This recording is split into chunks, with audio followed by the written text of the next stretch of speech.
안녕하세요. 오늘도 여러분과 함께 하나님의 말씀을 나누는 귀한 시간을 갖겠습니다. 오늘은 이제 지난주에 제가 성령의 역사성에 대해서 이제 말씀드렸는데요. 이제 오늘은 이제 미래 능력으로서의 성령의 역사라는 성령의 역사성에서 조금 더 구체적인 부분, 중요한 부분을 어떻게 보면 연장해서, 지난주 연장해서 여러분에게 말씀을 드리겠습니다. 성령론은 일단은요, 이 성령의 세계를 우리가 잘 이해할 수 있어야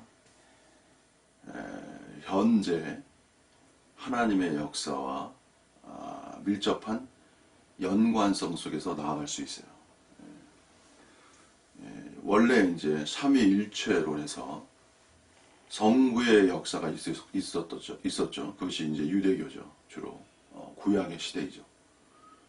그러니까 하나님의 그 세계는요,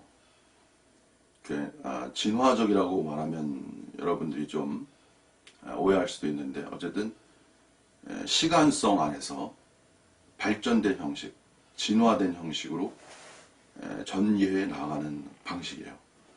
무슨 말이냐면 성부의 역사가 있고 먼저 성자의 역사가 올 수가 없어요. 삼위일체의 그 역사성에서 시간성 안에서 먼저 성부의 역사가 있는 것이고요. 그 다음에 이제 성자가 오심으로 성자의 이제 사역이 있는 것이죠. 그리고 성자는 분명히 내가 가야 그가 오리라 이렇게 말씀하셨잖아요. 그래서 예수님이 가시면서 성령이 오시는 거죠. 그래서 성령의 시대가 된 것이죠. 그래서 냉정히 말한다면 지금은 어떤 시대냐? 지금은 성령의 시대라고 말할 수 있습니다. 근데 성령이라는 그 자체가 성자의 시대에서는 성자의 말씀이 그냥 그 신약의 말씀의 한 반은 차지하잖아요. 네 가지 복음이. 그래서 성자에 대해서는 우리가 어느 정도 인식할 수 있습니다.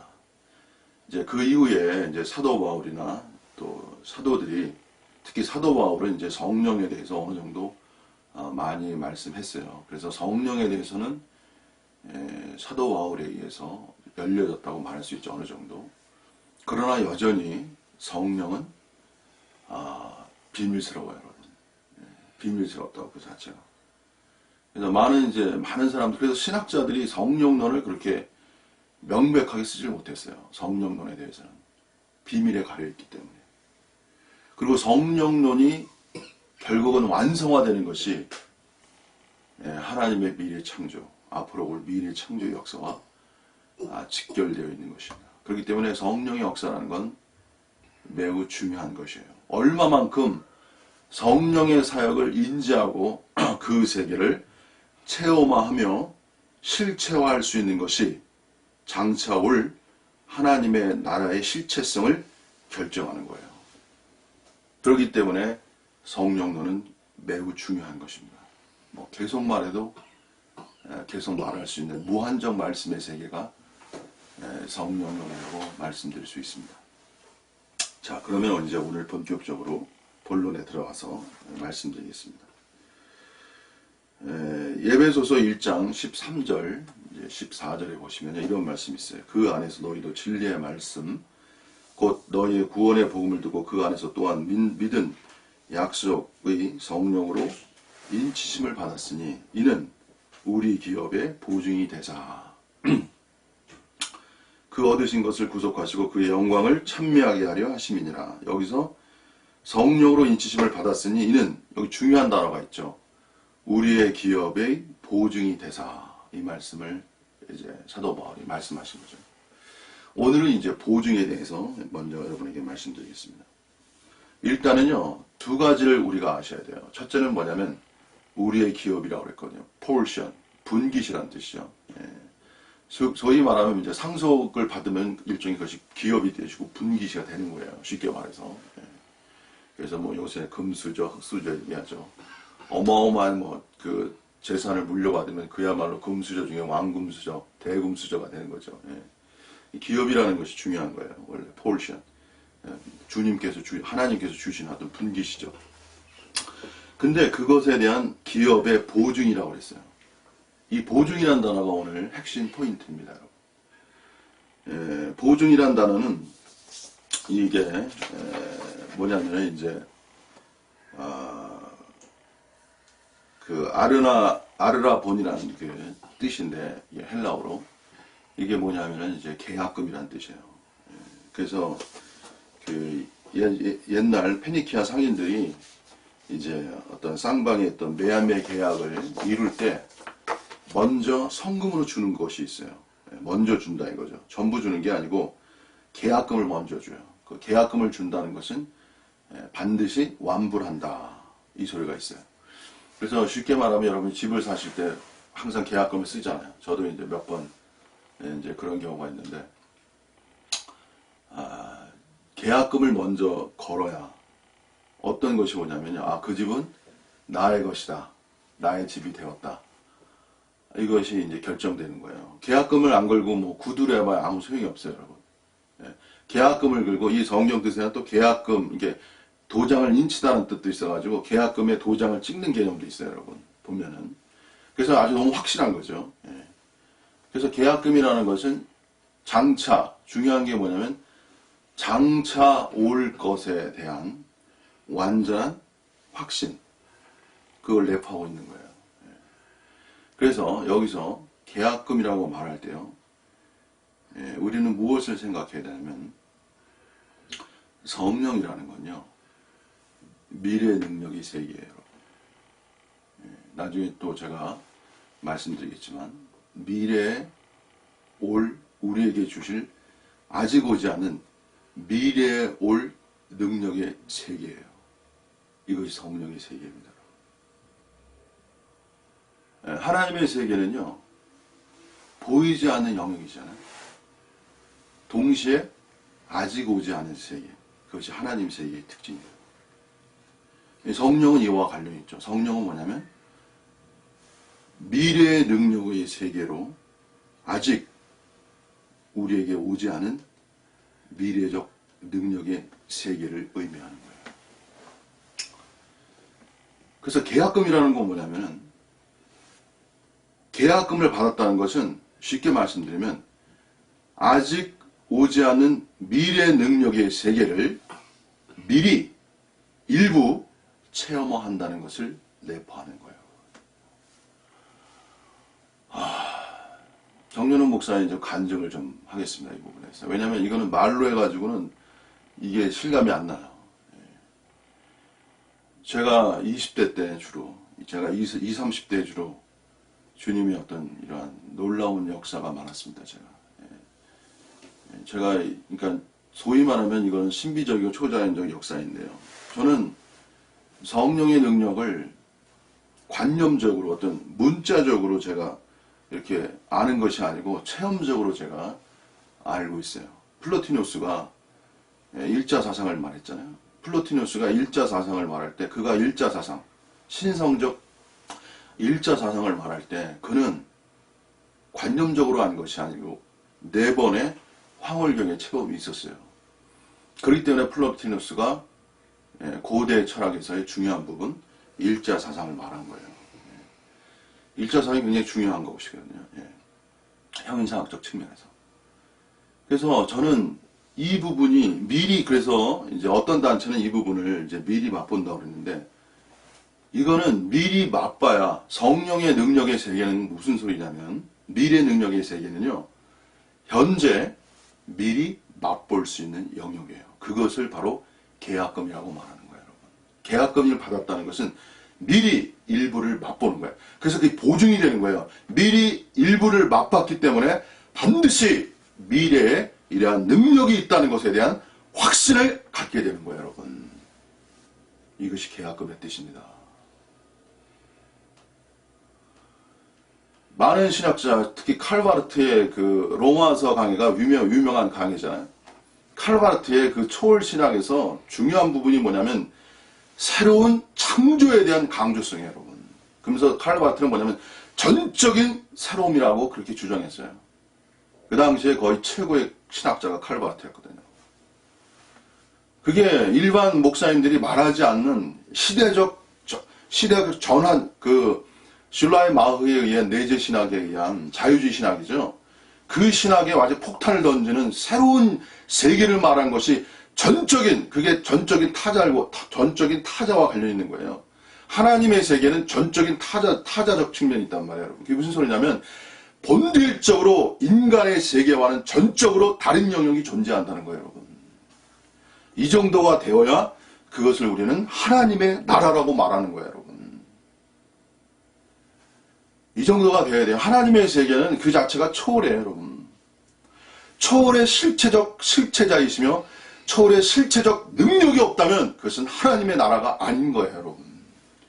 단순한 윤리화의 세계가 아니에요. 뭐 도덕을 지키고 사랑하고 이런 세계가 아니라고. 오늘날 인문주의자들은 예수 그리스도를 어떻게 하냐면 역사적 예수성, 다시 말하면 하나님이신 예수가 아니고 사람이신 예수만을 알고 있다고. 예수님은 완전한 사람이지만 그분은 완전한 하나님으로서 인성 안에서 신성의 초월적 능력을 가지고 계신 분이에요, 여러분. 이것이 예수 그리스도의 비밀성이라는 거예요. 신성 안에 뭐가 있어요? 아니, 인성 안에 신성의 초월성이 존재하신 분이라고. 그렇기 때문에 그분은 죄가 없으신 거예요. 신성의 초월성이 존재하기 때문에 성령의 충만이 존재하기 때문에 죄가 없으신 거라고, 그분 자신이. 이런 세계를 인문학자들은 이해할 수가 없는 세계라고, 여러분. 그냥 이상적 관점이죠. 도덕적이고 윤리적 완전성의 인간의 관점이지 초월적 관점의 인간의 완전성을 말하는 관점이 아니라고요. 예수 그리스도를 어떻게 보느냐에 따라서 완전히 180도로 신앙이 달라지는 거예요. 그래서 이중성으로 예수님을 알아야 돼요. 그게 완전한 사람이면서 완전한 하나님, 신성과 인성, 이 두 가지를 확실하게 알아야 예수님을 알게 되는 거예요. 근데 신성만 강조해도 문제가 생기고 인성만 강조해도 문제가 생기는 거예요. 신성을 강조한 것, 그것이 그리스도론이에요, 사실은. 그래서 인성을 강조한 것이 그것이 예수론이라고요. 그래서 예수론과 그리스도론이 함께 있어야 되는 거예요. 그리스도론의 어둠화는 예수론이 약화된다는 거예요. 예수론이 존재해야 되는 거예요, 여러분. 자, 어쨌든 그래서 오늘 제가 여러분에게 먼저 말씀드리고 싶은 것은 뭐냐면, 성령은 미래 능력의 세계이며 오늘날 그 미래 능력의 세계를 계약금의 형식으로 진정한 그리스도인에게 미래 능력을 맛보게 하는 분이시라는 것, 오늘 제가 여러분에게 말씀드립니다. 오늘 진정으로 하나님은요, 이 땅에 이런 말씀 있죠, 잠언서에. 나를 간절히 사모하는 자가 나를 만날 것이니라. 여러분, 진정으로 하나님을 사모하시고 성령을 사모하세요. 그러면 저는 하나님이 이러한 능력의 세계를 여러분에게 맛보게 하신다고 저는 믿습니다. 하나님은 신실한 분이세요. 저는 이런 세계를 잘 모르면서 막 있는 것처럼 말하는 사역자를 잘 알고 있어요. 이런 세계를 잘 몰라요. 깊이를 모른다고. 전혀 모르는 건 아니지만 깊이가 없어요. 깊이가. 근데 아는 것처럼 말해요.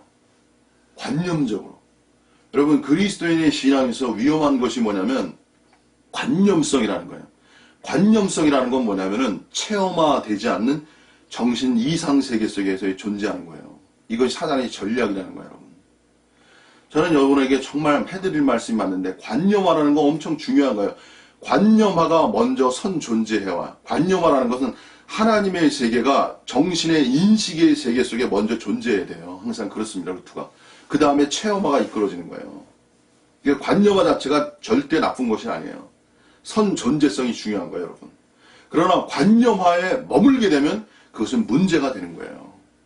그래서 관념적 신앙이 체험적 신앙으로 전환되고, 체험적 신앙이 실천적 신앙으로 나아가야 거기에 실체가 있는 거예요, 여러분. 근데 그냥 관념적 신앙을 그냥 거기에 머물러 있으면서 전체화처럼 만들어가지고, 그래서 그것을 뭐라고 말하면 그것을 환상이라고 말하는 거예요, 여러분. 체험과 실체가 결여된 관념을 환상이라고 말하는 거라고요, 여러분. 환상의 빛과 그림자가 있어요, 여러분. 예. 프로이드가 환상을 쫓아간다는데 인간은 환상적이어야 돼요, 여러분. 이상적이어야 돼. 현실성이 중요하지만 인간은 이상적이지 않으면 또 공허해져, 여러분. 다 빛과 어둠이 있는 거야. 이걸 교차하면서 얘기해야 돼요. 하나만 얘기하면 안 되는 거예요. 모든 진리는 양면적 가치를 얘기하면서 해야 안전한 거예요. 그리고 삼원론적 관점에서에게 대진리적 관점을 더 나아가서 말할 수 있어야 돼요. 자, 그래서 어쨌든 제가 성령은 미래 능력의 세계라고 말씀드렸습니다. 이 부분과 관련된 구절을 또 하나 말씀드릴게요. 히브리서 6장 4절에서 5절인데 한 번 비침을 얻고 하나님의 은사를 맛보고 성령에 참여한 바 되고 하나님의 선한 말씀과 그 다음에 중요하죠. 내세의 능력을 여기 뭐라고 그랬어요? 성경에 맛보고라고 했잖아요. 그러면서 이제 타락하면 이제 용서함 받지 못한다고 사도 바울이 서신서라고 보면 히브리서가 그렇게 말씀하신 거죠. 저는 분명히 여기서 사도 바울은 내세의 능력을 맛봤다고 할 수 있어요. 나는 사도 바울이 어떻게 내세의 능력을 맛봤는지를 그 말씀을 통해서 구절구절이 나와 있다는 걸 알고 있어요, 제가. 사도 바울의 말씀의 구절 속에는 내세의 능력에 관한 말씀이 다 숨겨져 있어요, 여러분. 구절 속에. 그 중에서 오늘 제가 한 부분을 제가 말할 겁니다. 그래서 내세의 능력은 다음 시대의 능력이에요. 다음 시대의 능력이 분명히 나오잖아요. 내세라는 것은 다음 시대를 말하는, next age를 말하는 것이기 때문에.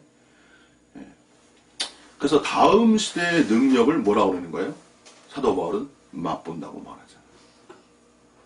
그래서 오늘날 성령의 사람들은 누구냐?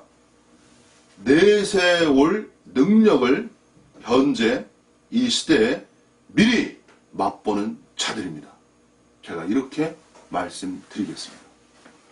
자, 내세의 능력에 대해서 오늘 중요한 것, 그건 뭐냐? 포인트로 제가 말씀드릴게요. 생명의 능력이라는 거예요. 이 생명의 능력이라는 거는 이게 굉장히 또 관념적 언어죠. 생명이라는 자체가 이게 뭐 추상적 언어잖아요. 그거에 대해서 제가 생명을 이해하려면요, 역을 이해해야 돼요. 그게 뭐냐면 사망의 존재성이라는 걸 이해해야 돼요. 우리가 사망적 존재성이라는 거. 사망적 존재성이라는 건 뭐냐면 인간은 그 자체가 불완전한 존재예요. 불완전한. 그래서 인간은 실존적으로 이 부분에 대해서는 하이데거가 이 존재를 탐구하면서 현 존재성이라는 얘기를 했어요. 존재를 갖다가 존재라는 추상적 형이상학적 용어를 이거를 더 실체화하게 해서 현 존재성을 말하는 것이 하이데거입니다. 그래서 하이데거의 현 존재성에서 나타난 특징, 이렇게 말해야 여러분이 좀 더 쉽게 이해하기 때문에 제가 하이데거를 동원한 것입니다. 그 특징이 뭐냐면 이제 불안성, 근심, 걱정, 뭐 이런 존재예요, 여러분. 근데 성경적으로 말한다면 이제 뭐 비슷한 얘기지만 성경적으로 말한다면 인간은 뭐예요? 공허한 존재예요, 여러분. 그리고 더 나아가서 그걸 뭐라 그러면 사망적 존재예요. 그래서 인간은 육체적으로 사망적 존재이기 때문에 쉽게 말하면 인간은 죽음이라는 걸 피할 수 없어요. 그리고 나이가 든다는 것은 뭐냐면은 정직히 말하면 나이가 든다는 것은 생물학적으로 우리가 죽어가고 있다는 거예요. 그렇기 때문에 나이가 들수록 더 공허하고 더 허무해지는 거예요. 그러니까 자연이 더 아름다운 거예요. 왜? 사라지기 때문에. 자기가 이 땅에서 사라진다는 것을 무의식적으로 인식하기 때문에 자연이 그만큼 희소 가치가 있는 거거든요. 자연이 그만큼 봄, 가을 너무 아름다워지는 거예요. 왜? 이젠 더 이상 보지 못하기 때문에. 그러니까 무한적이라면은 공기도 무한적이기 때문에 그 귀한 가치를 모르잖아요. 근데 유한적이라고 생각하면 이게 이 차원이 틀려지는 거예요, 여러분. 그래서 나이가 들수록 감상력이 많아져요, 여러분. 세상에 대해서 너무나 소중한 세상이 되는 거예요. 물론 뭐 생활고에 찌들거나 뭐 건강이 나쁘거나 이건 또 다른 문제이지만. 그렇기 때문에 인간은 어떤 존재성이냐면요, 우울한 존재성이에요, 여러분. 우울이 없는 사람이 어디 있어요? 공허가 없는 사람이 어디 있고, 불안이 없는 사람이 어디 있고, 근심이 없는. 제가 우리 어머니 앞에 계시지만 이게 사랑인지 모르지만 뭐 이렇게도 걱정, 저렇게도 걱정. 네? 불안. 참 이거 어찌할 수 없습니다. 어찌할 수 없는 거예요, 인간이라는 것이. 그리고 가만히 있으면 괜히 그냥 우울해지는 거예요. 그냥 가만히 있어도 우울해져요, 여러분. 여러분, 일하는 것이 복이 하는 게 아니면 일하다 보면요, 그 세계 속에 빠지면 정신없이 살아가요, 여러분. 그 정신없이 살아가는 것이 인간의 복일 수 있어요. 왜냐면 정신없이 살아가야 쓸데없는 생각 안 하거든. 근데 그래서 일하는 거예요, 여러분. 일하다 보면 또 재밌어요. 왜냐면 일이라는 거는 성과를 갖다 주거든, 여러분. 내가 노력한 결과를 갖다 주거든. 산출물을 갖다 줘요. 봉급 받는 것이고, 돈 받는 것이고, 보상 받는 것이고. 그래서 일이 참 좋은 거예요, 여러분. 인간에게. 그래서 타락한 인간에게는 일거리가 있어야 돼요, 여러분. 일거리 없으면 사람이 그 자체가 지루함으로 더 이상 힘들어요, 여러분. 요새 코로나 걸려가지고 밖에 못 나가서 사람들 얼마나 힘듭니까, 여러분. 자, 그래서 이 생명화라는 것은 인간의 사망적 존재성을 이기는 능력을 말하는 거예요. 그래서 생명화라는 것은 우울한데요. 그리스도인은 뭐냐면 생명화라는 것은 우울이 존재하는 거예요. 허무가 존재하고 답답함이 존재하고 앞으로 뭐 계속 말씀드리겠지만 불안도 존재하고 알 수 없는 공허가 그렇게 밀려오는 거예요. 인간이라는 건 그런 존재예요, 여러분. 그 자체가. 근데 기묘하게도 생명성이라는 건 뭐냐면 그 가운데에서 미래가 보이는 거예요, 여러분. 그냥 단순한 미래가 잘 될 거야, 돈이 많이 벌릴 거야, 그 다음에 좋은 내일이 있을 거야, 이런 개념이 아니고 영광의 미래를 말하는 거예요, 여러분. 죽어도 다시 사는 미래를 말하는 거예요. 영광의 몸을 입는 미래를 말하는 거예요, 여러분. 지금 인간이 전 존재로 존재하는 이 세상이 아닌 신의 나라, 하나님의 나라, 전혀 다른 놀라운 능력의 세계, 그 세계를 말하는 거예요, 여러분.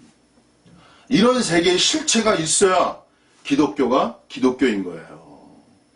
이것이 모르고 뭐 잘 살고 기복이고 편하게 살고 행복하게 살고, 이거는 거기서 거기인 이야기예요, 여러분. 칼마트 얘기했잖아요. 전적으로 다른 새로운 세계의 초월성, 이것이 기독교의 본질인 거예요, 여러분. 포에르바흐가 신이 인간을 창조한 것이 아니라 인간이 신을 창조했다는데, 그것은 한계성이에요. 한계적 관점을 갖는다고, 여전히. 신을 인간의 한계에 두는 한계점이라고요. 그때 역을 알아야 돼요. 신은 인간의 영역을 무한 초월한 존재예요, 여러분. 이 세계가 열려야 되는 거야, 하나님 앞에서. 여러분, 인생을 압니까? 누가 내일 일을 알 수 있습니까, 여러분? 누구도 내일 일을 몰라요, 잘. 이게 하나님만이 가진 고유성이라는 거예요, 여러분. 미래성이라는 건. 그렇기 때문에 인간은 인간인 거야. 하나님은 하나님인 거고, 이거를 말해야 되는 거예요. 이게 바로 칼발트의 초월주의 신학이에요, 신학, 여러분. 그 신학을 공부해야 되는 거예요, 여러분. 신학을 문자적으로 공부하는 게 아니고 실체적으로, 더 나아가서는 신학자 자신보다도 더 깊이 그 세계를 이해해야 돼요. 왜? 그들도 진리를 향해서 치열한 투쟁과 고민과 방황과 고뇌를 했기 때문에 그 세계를 이해할 수 있어야 되는 거예요. 여러분, 모든 철학에 대해서도 철학을 무시하는 것 자체는 그 자체가 역으로 얘기하면 굉장히 무식한 얘기예요, 여러분. 근데 철학이 쉽지가 않죠. 왜? 철학 자체가 굉장히 난해하거든요, 여러분. 그게 겸손해야 돼, 인간이. 어쩔 수 없어요. 근데 철학이나 인문학이나 기본적인 것은 하나님 세계 속에서만 그 실체가 열리는 거예요.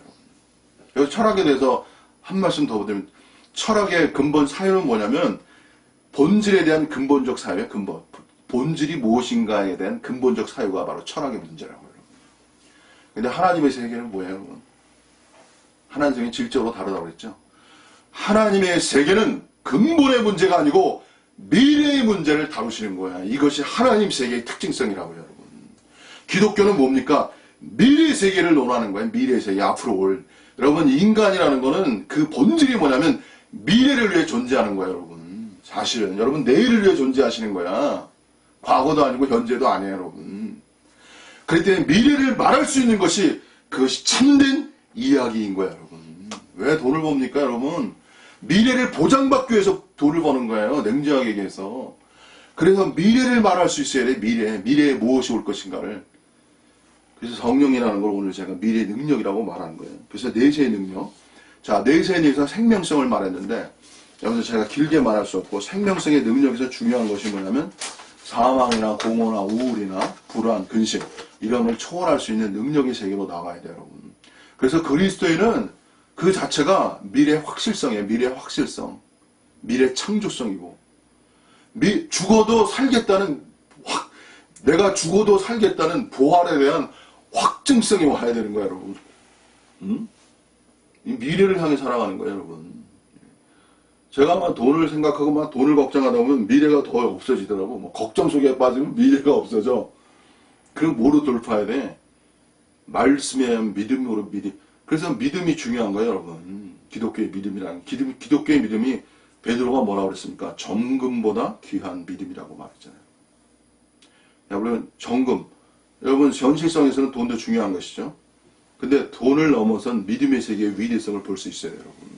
이것이 기독교의 본질인 거예요, 또, 여러분. 정금을 무시하는 게 아니고, 정금을 넘어선, 이게 넘어섰다는 게 중요한 거죠. 정금을 넘어선 믿음의 세계가 중요한 거예요. 여러분, 돈이라는 게 뭐예요? 미래에 대한 보장성이잖아요, 여러분. 냉정하게 해서. 여러분, 미래를 보장받기 위해서, 미래를 잘 살기 위해서 돈이 필요한 거잖아요. 그죠? 근데 그 돈보다 여러분의 미래를 더 확증화시키는 것, 그것이 믿음이라는 걸 여러분이 아셔야 되는 거예요. 그게 믿음이 귀한 거예요, 여러분. 정금도 귀한 것이지만, 믿음은 더 귀하다는 이중적 관점 여러분 아셔야 돼요. 근데 오늘은 이게 뭐 이것도 아니고 저것도 아니고 뭐가 뭔지 모르는 시대가 되어버렸어요. 뭐가 뭔지를 몰라요, 이 시대는. 믿음만 강조하는 사람은 그냥 정금을 폄하하고 무시하고 막 이렇게 되고, 또 정금을 강조하는 사람은 믿음을 또 무시하고 폄하하고, 다 문제가 있는 거예요. 그 이혼론에 빠져서 그런 거예요, 여러분. 그 자체가 이혼론적 한계 속에. 인문주의적 무신론자들은 정금, 물질 세계를 우상화할 수밖에 없어요. 왜? 그건 보이지 않는 세계에 대한 탐구이기 때문에, 보이는 세계에 대한 탐구이기 때문에. 물질주의, 그러니까 공산주의가 아이러니한 거예요. 뭐, 사유재산이 없다고 그래가지고, 공산주의가 엄청, 분별한 걸 강조하잖아요. 근데 그걸 또 뒤집어 보면 엄청 돈을 사랑하는 것이 공산주의예요, 여러분. 엄청. 참, 무슨 얘기야, 이게 인간이라는 게. 아이러니하다니까요, 여러분. 오히려 자본주의로 나갈수록 돈을 초월할 수 있는 거예요, 여러분. 오히려 부자들은요, 돈 자체를 초월할 수 있는 거예요, 여러분. 그래서 억만장자, 백만장자 그런 사람들은 오히려 검소하게 살아요, 여러분. 사치스럽지 않다고, 여러분. 진짜 부자들은. 주식에 아주 유명한 사람이 있는데 아주 겸손하게 살아요, 여러분. 차도 그냥 오래된 차 틀고 다니고. 여러분, 자본주의의 꽃인데. 자본주의가 돈을 추구하는데 돈을 초월할 수 있다니까, 여러분. 여러분, 그리스도인은요, 돈을 벌어야 되지만 돈을 초월한 사람이 되어야 되는 거예요, 여러분. 그래서 돈을 가지고 돈을 벌어서 돈을 정말 잘 활용하는 사람. 돈이 중요한 것은 잘 활용성이 중요한 거라고. 그래서 돈을 벌어야죠. 인생은 돈 버는 이야기라고 해도 과언이 아닌 거예요, 사실은. 그게 현실성이기 때문에. 자, 그 다음에 어쨌든, 몸의 부활에서 제가 오늘 너무 시간이 없는 관계로 그냥 다 말씀 못 드리고, 사도 바울의 말씀 중에 한 부분을 또 제가 말씀드릴게요. 생명성에 대해서. 그래가지고, 예수를 죽은 자 가운데 살리신 이의 영이, 이게 로마서 8장 11절 말씀인데, 너희 안에 거하시면 그리스도 예수를 죽은 자 가운데 살리신 이가 너희 안에 거하시는, 여기 보세요. 너희 안에 거하시는 그의 영으로 말미암아. 이 그의 영이라는 것은 이제 성령을 주로 말한다고 할 수 있어요. 그러니까 너희 안에 거하시는 그의 영으로 말미암아, 성령으로 말미암아 이렇게 말해도 돼요. 뭐라고 그랬어요? 너희 죽을 몸도 살리리라. 이게 비밀스러운 단어예요, 이 단어가 비밀스러운 영역이라고.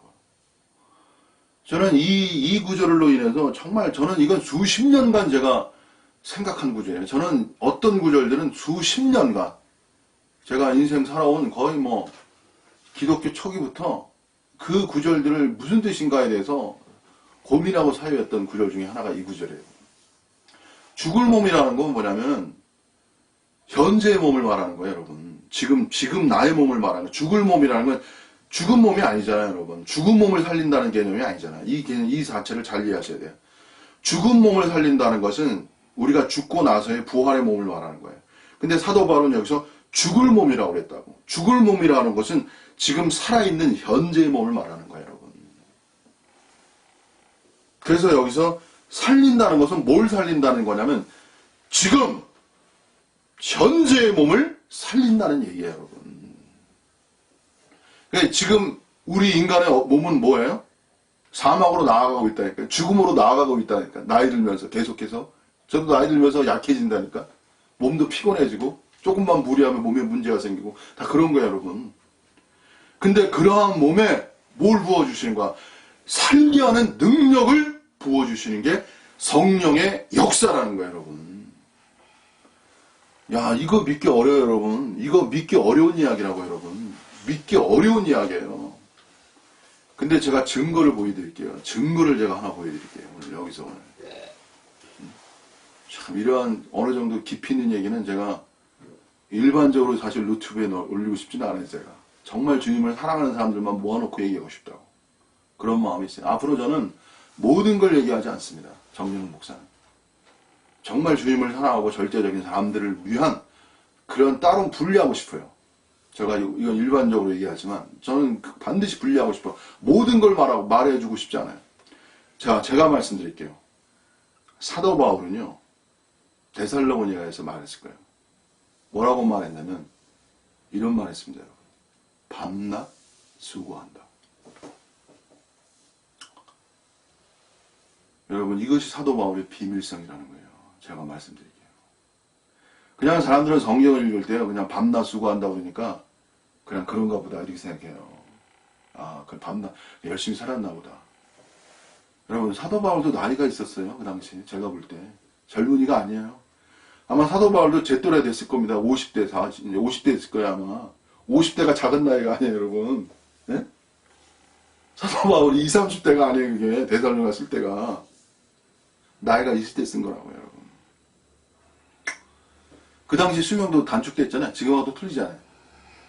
사도 바울은 뭐라 하냐면 밤낮 수고했다고 했어요. 이 말이, 저는 이 말을 항상 주의했었어요, 과거에.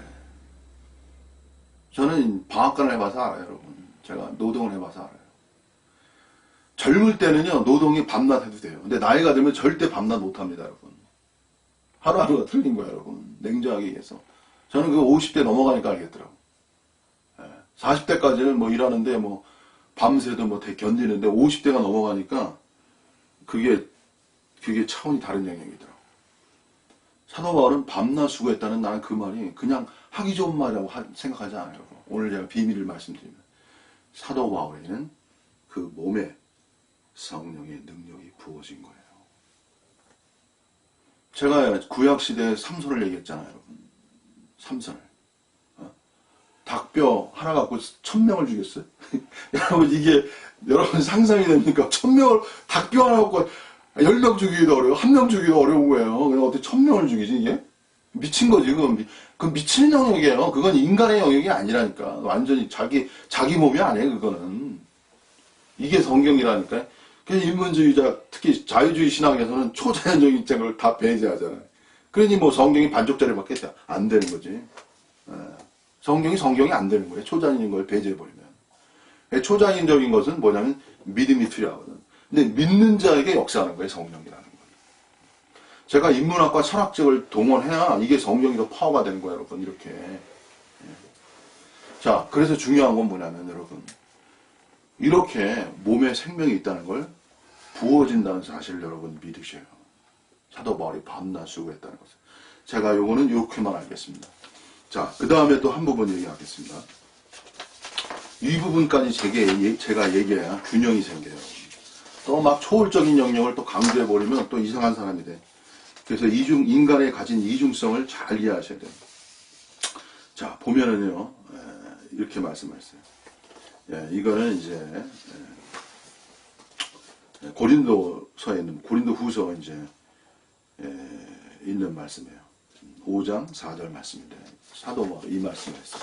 제가 이 말씀을 전해야 이제 균형이 이루어져요. 뭐라 그러냐면, 우리가 이 보배를 질그릇에 가졌으니 이는 능력이 심히 큰 것이 하나님께 있고 우리에게 있지 아니함을 알게 하려 함이라. 질그릇을 보배에 가졌다는 것이 사도 바울의 표현이라고. 자, 여기서 이제 이중적 관점의 인간에 대한, 인간은 질그릇이면서 속에 뭐가 있냐? 보배가 있다는 이중적 관점이에요. 잘 들으셔야 돼요. 여기서는 질그릇이라는 건 뭐냐면 깨지기 쉽잖아요, 여러분. 인간은요 나약해요. 예, 저건 뭐 사람들 생활하다 보면요 짜증나는 일도 많고 분노하는 일도 많고 막 신경질 나고 막 스트레스 받는 일 많아요. 그게 왜 그러냐면 나약해서 그런 거예요. 연약성 때문에. 예? 깨지기 쉬운 거야. 그것이 인간의 어떤 특성이에요, 여러분. 질그릇이란 말이에요. 근데 기묘한 게 그리스도인이 뭐냐면 질그릇이에요. 그러니까는 우울한 거 있어요, 여러분. 중요한 거. 근심도 있고 불안도 있는 거예요, 여러분. 없는 게 질그릇이기 때문에 그것이 없는 게 아니에요. 여러분 그것이 전혀 없다 그러면 또 이게 문제가 생기는 거예요, 이게 여러분. 전혀 없다 그러면 그 나라에는 전혀 없겠죠. 그리고 성령이 충만할수록 점점 없어지는 영역이 많아지겠죠. 근데 우리가 현실 속에 살면서 이것이 전혀 없어지는 영역이 많지만 전혀 없다고 말하기는 또 어려운 거예요, 여러분. 균형을 잡아야 돼요. 그래서 사도 바울도 뭐랬어? 답답한 일을 당한다고 그랬어요, 여러분. 응? 쌓인다, 우겨쌈을 당한다고 그랬어요, 여러분. 당하는 게 있는 거야. 육체의 질그릇으로 인해서 실존적 이러한 불안도 올 수 있는 거고, 우울도 올 수 있는 거고, 허무와 공고가 올 수 있는 거예요. 그러나 초월적 능력이 심히 큰 것이 우리 속에 또 존재하는 거예요. 그래서 그리스도인은 이중적이에요. 실존적으로는 나약하지만 초월적으로는 능력이 있는 것. 그것이 바로 그리스도인이라는 거예요. 그래서 우리의 생활이라는 건 이중적이에요, 여러분. 실존적이라는 건 뭐냐면 현실에 느끼는 그 느낌 그 자체, 여러분. 실존이라는 단어가. 그래서 여러분 하루에도 뭐 그렇게 뭐 항상 기쁘고 뭐 기분이 항상 좋고 이런 게 아니에요, 여러분. 그죠? 뭐 안 좋을 때도 있고 좋을 때도 있고 힘들 때도 있고 어려울 때도 있고 근심 있을 때도 있고 다 그런 거야. 그런데 그런 가운데에서 뭐가 존재하냐? 초월적인 능력의 세계가 그 속에 존재하는 것. 그것이 바로 그리스도인들이라는 거예요, 여러분. 이중성을 알아야 돼요. 그래서 무조건 초월적인 영역으로 나가는 것도 문제가 생기는 거예요, 여러분. 제가 균형을 잡잖아요, 여러분. 정연호 목사는 그런 세계를 체험해봤기 때문에 안다니까요, 여러분. 그래서 성경은 이중적이라는 걸 알아야 돼요. 성경은 뭐냐? 사도 바울은 항상 기뻐하라고 말했지만 이중적이에요, 성경은. 이것이 온전한 그리스도인을 말하는 거예요. 애통하는 자가 복이 있나니. 여러분, 이것이 위대한 대진리의 성경이라는 거예요, 여러분. 딸랑 항상 기뻐하라만 있으면 이건 대진리가 되는 게 아니에요, 여러분. 항상 기뻐하지만 역으로 그 속에 애통이 존재하는 것. 이것이 대진리적 관점이라는 거예요, 여러분. 이것이 성경인가. 이렇게 말하는 종교가 어디 있습니까, 여러분? 양면성을 이렇게 때리는 종교가 어디 있어요, 여러분? 인간은 기뻐하지만 본질적에선 애통하는 존재예요, 여러분. 하나님의 세계가 이루어지지 않는데 항상 기뻐할 수 있겠어요, 여러분? 항상 하나님과 나 사이에 간격이 존재하는데 간격이 존재한다는 자체가 그게 실존적인 거예요, 여러분. 그 간격성을 줄이기 위해서 끊임없이 달려가는 것이 그리스도인의 실체라는 얘기예요, 여러분. 애통이 존재하는 거예요, 여러분. 결핍이 존재하는 거고. 이중적 관점이 그래서 중요한 거예요. 말씀의 가르침이 이렇게 관념주의의 영성은 그냥 완전주의로 나가는 게 그냥 애통도 없어, 그냥. 질그릇에 대한 그 느낌이 없어. 그냥 강한 것만, 초월적인 것만 얘기해. 거짓된 거예요, 여러분. 제가 말씀드릴게. 거짓된 거라고요. 한면에 두 가지를 다 말해야 돼요, 여러분. 우리는 인간은 뭐야? 현실적 존재성이야. 죽어가는 몸을 가진 존재성이고 실존적 존재성이라는 거예요, 여러분. 왜 철학을 배워야 됩니까, 여러분? 형이상학이라는 것을, 형이상학의 어둠을 돌파하는 것이 바로 실존주의 철학이거든요, 여러분. 이 세계를 알아야 돼요. 형이상학과 실존이라는 개념을 잘 이해하셔야 돼요. 인간은 그 두 영역 사이에 있는 거예요, 여러분. 사실 철학자들 무시하면 안 되는 거예요, 여러분. 나름의 노력이 있기 때문에. 근데 철학자들은 하나님의 세계를 모이기 때문에 제한된 세계 속에서 보는 거라고. 위에서 철학을 위에서 바라봐야 된다고. 그게 신학의 관점이라는 거예요, 여러분. 그래서 철학을 논할 수 있어야 파워가 오는 거라고요, 여러분. 그래서 제가 마지막으로 이제 말씀드릴게요. 그래서 여러분은 육체 가운데 있는 거예요. 실존 가운데 있는 거예요. 우울 가운데 있는 거고, 허무와 공허 가운데 있는 거예요. 항상 그게 밀려와요. 항상 없는 게 아닙니다. 근데 중요한 건 뭐예요? 그 가운데에서 뭐가 있다는 거야? 초월 능력의 세계가 임한다는 거야.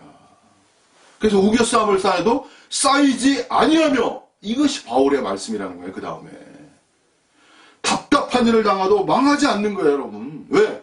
초월 능력의 세계가 그 속에 존재하기 때문에 그런 거예요, 여러분. 이것이 그리스도인의 비밀이에요. 이 연기기둥에 대해서 말할게요. 연기기둥. 연기기둥이 뭡니까? 연기라는 게. 여러분, 인생이라는 건 스트레스예요. 스트레스가 뭐냐면 환경이 나를 찌르는 거야. 찔러.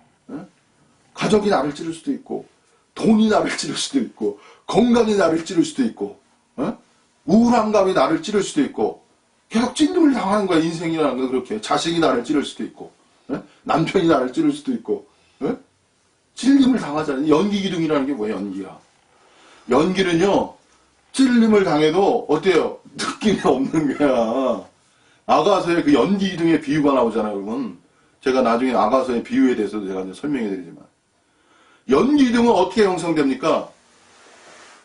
불을 통과해야만 연기기둥이 형성되는 거예요. 불이라는 환경을. 믿음의 시련을 통과해야 되고요.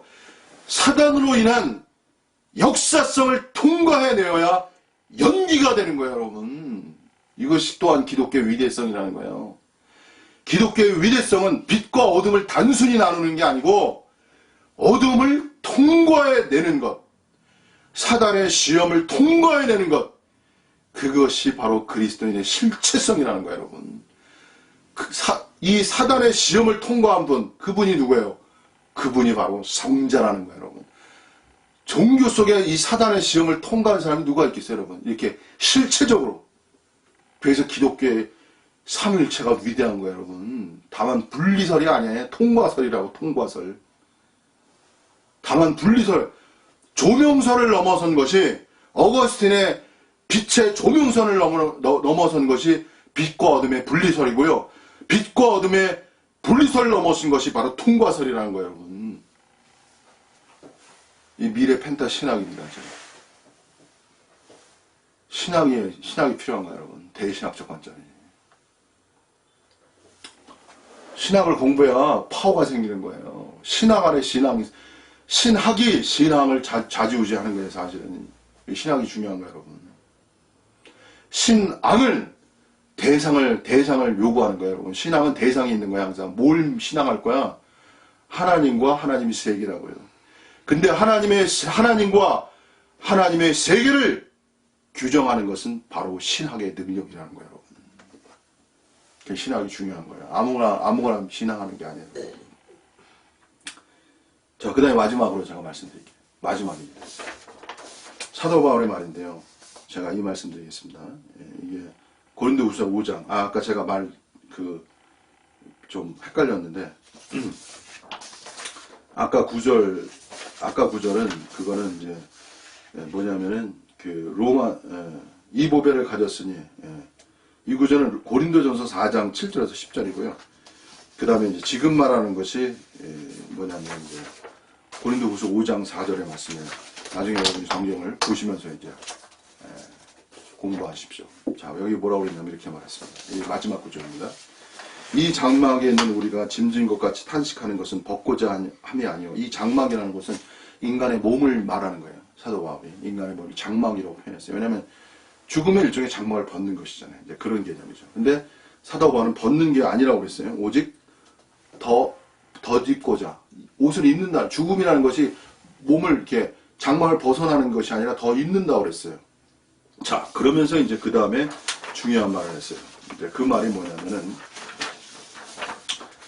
죽을 것이, 입는다는 게 뭐냐면은 죽을 것이, 인간의 몸은 죽을 것이잖아요.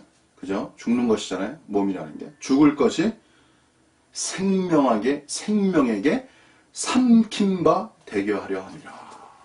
저는 이 말씀이 너무 실체적인 말이라고 생각해요. 여러분, 죽을 몸이 생명에게 삼킨 바 되는 것이 부활의 역사라는 거예요. 이것이. 부활이라는 거 뭐냐면 죽을 몸이 생명으로 삼킨 바 되는 거야.